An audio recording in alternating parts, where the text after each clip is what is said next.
Bonsoir à toutes et à tous. Dans cette capsule, je partage avec vous ce qui détermine un équilibre dans nos vies. Les besoins fondamentaux d'Anthony Robbins qui sont un peu différents de ceux de la pyramide de Maslow. Les besoins fondamentaux sont essentiels à combler, à satisfaire pour nous donner un sentiment de bien-être.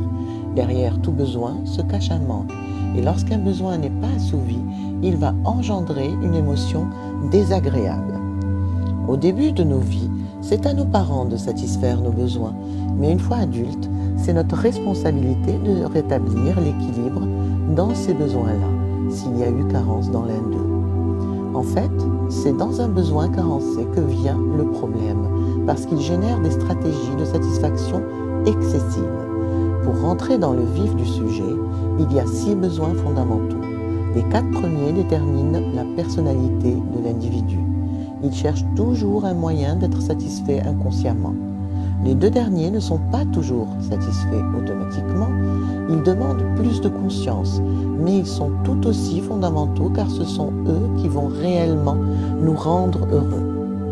Le premier besoin de sécurité et de certitude, c'est l'assurance que l'individu met en place pour éviter la souffrance et avoir du plaisir.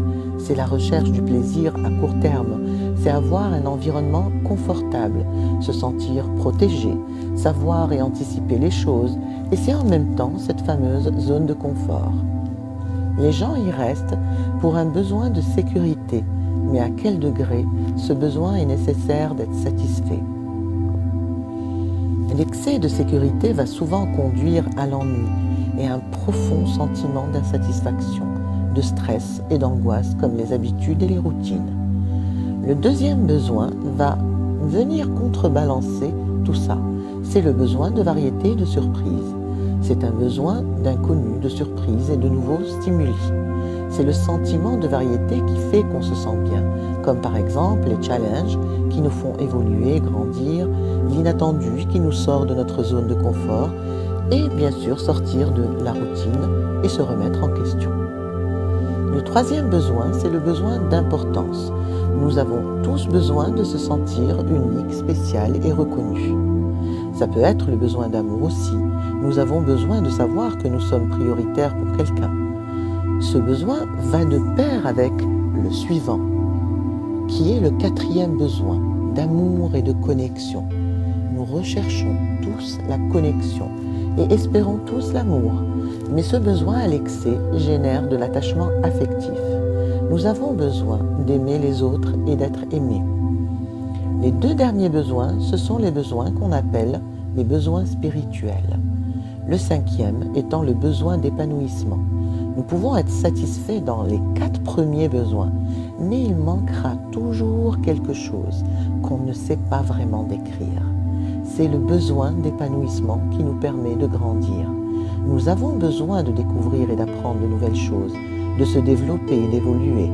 Et surtout dans une relation, c'est en m'épanouissant que je continue d'être dans la relation.